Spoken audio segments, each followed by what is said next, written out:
Hey there, so today we have another review, but this is sort of a review as a vehicle to sort of talk about beer. This is a beer talk, and we're talking about Czech lagers. So what we have here is Wild Provisions, Wild Beer Project, half dark Czech style lager. So to start off, if you want to skip the review, just please skip ahead. So we're talking about beers that are split into sort of different categories. You have the different gravities, right? How big the beer is, how much alcohol is there. And they do Plato. So the lowest is Yečepný, then you have Ležák, and then Speciální. So your Ležák would be something like Pilsner Quell. Most of the beer sold actually in the country, Czech Republic is the highest per capita beer consuming country, and they have the Yečepný. And then you have higher gravity beers like the beer here, which is Speciální, is 13 Plato. This beer is only 4.8%, so you think like, wow, what big beer now. 4.8%, so we're talking about like not even like Budweiser, right? Then you also have the light to darker beers. So you have Ještědý, which is the pale, so like traditional, familiar Czech Pilsners, Pilsner Quell. You have Tmavy, which is dark, right? And then in the middle, which is amber, which is Polo Tmavy, so it's half dark, so that's what they call it, half dark Czech lager. It's a fun label here, but that's really fun. And so what's an amber? It's actually sort of like a Vienna lager, but still being produced in the Czech Republic. Interesting enough, having studied abroad there, have never actually even had one of those. They really only pretty much had Pilsner Quell, a bunch of other ones like Budvar and the other pale lagers. And then I did have a few like dark ones, but none of the ambers. And I don't even know I don't even know how you find those. So really fun. And then talking about this specific brewery, I'm back in the Czech brewing process. They go crazy on this one. So this one's cool shipped. You would generally assume cool shipped with like something like funky Belgian Gouze, Belgian Gouze. But traditionally, beers were cool shipped. That's how they cooled beer. There wasn't glycol. There wasn't all these like heat exchanger or anything. You literally would put beer in a shallow pan to cool it off. So they did a cold break on this one, which is like when parts of the beer separate because you're chilling the wort. So they cooled it in a cool ship. Then this beer, earlier in the process, was triple decocted, which is the part where you mash in the beer, pretty much hot water, and put the grains together, and then you take off part of it, boil it, put it back in. Take off part of the wort, boil it, put it back in. Take another part, boil it, put it back in. Take another part, boil it, put it back in. That was a traditional way to sort of add efficiency to the brewing process. So you're boiling a smaller part of the wort than the entire big vessel.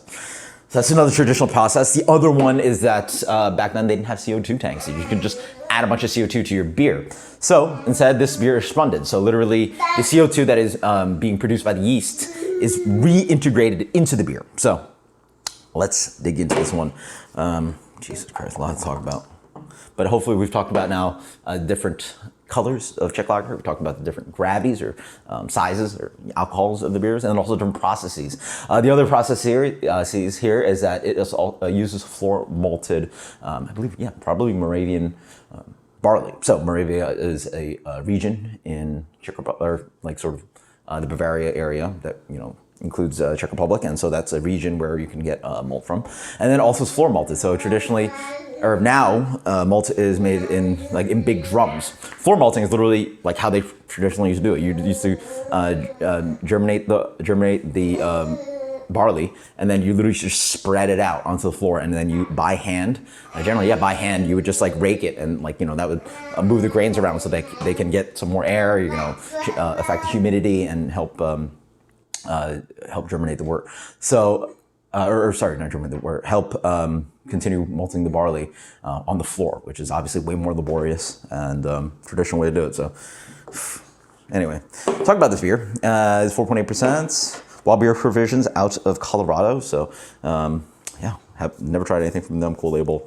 So beautiful color on this one, right? Really deep amber color. Really a lot more like what is that? It's like almost more like raspberry than like your traditional amber lager. Is a really like intense, kind of almost like bloody, kind of not blood, but like really deep kind of red color. Yeah, very deep. Yeah, smells a lot. Smells like barley. Yeah. Has a little twang of sweetness riding in there. There's a little bit of that kind of like toasty bread note. a little bit of almost like, it's not supposed to be, it comes off like maybe in fruity. the hair of like just a touch of like red berry, strawberry thing. Yeah, just a hint of fruitiness, but just like packed with malt. Malt for days, a little bit of spiciness in there. Obviously, hops in here are also traditional as well, using Czech Saz and I think another traditional Czech malt, but hop. But yeah, just clean, easy.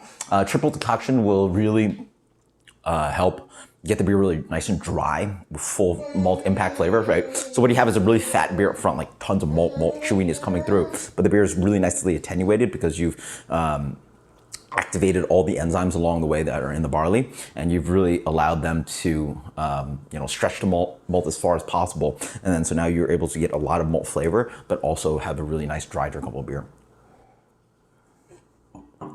Yeah, man. Just big malt flavors up front. Like for tiny beer like this, 4.8, like, it's got that like rich, lightly toasted bread, but it's like very artisanal too. It's almost like that really expensive loaf of bread you bought. There's almost like a little bit of like spicy rye character to it too. There's like a dryness. The spiciness of the hops on the back end sort of play into that well as well. Big. It's got like almost just a hair of chew to it. It really reminds you of like, I'm gonna guess the Vienna lager, but like almost like a little bit like a Märzen, right? But then, how's it different from Märzen? Like, the hops are obviously a little bit more different. It's got that traditional just like saucing on the back end, right? It's less floral, like bright and spritzy, and more like, less bright, and it's more like spicy. It's more like, again, I think back to like rye bread, a little bit of like herbal thing going on.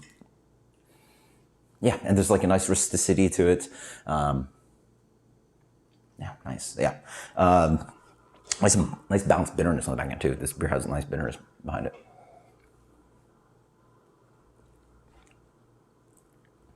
Yeah, it's almost like the beer, like the bread was like lightly buttered or just like a little bit fatty too, and just like a nice artisanal roll. It's like lightly toasted, and it's a little bit like, again, this interesting kind of like rustic grain, whole wheat, rye character to it. It dries out quite nicely. This is absolutely fantastic. I mean, for something in this color of lager, like I guess amber lager, can't remember the last time I had anything like this is good. Märzen, don't remember the last time I had anything, this good. Wow. I mean, and hell, it's like no one makes Vienna lager anymore, and then this is like sort of Czech amber lager. So this beer for me gets a solid, man, something you want to drink all the time. Let's go with a 90. Okay, no, I'm not finding many of these amber lagers. 96 that is, Wild Provisions Beer Project. This is Half Dark Czech Lager. Until next time, guys, cheers. Later.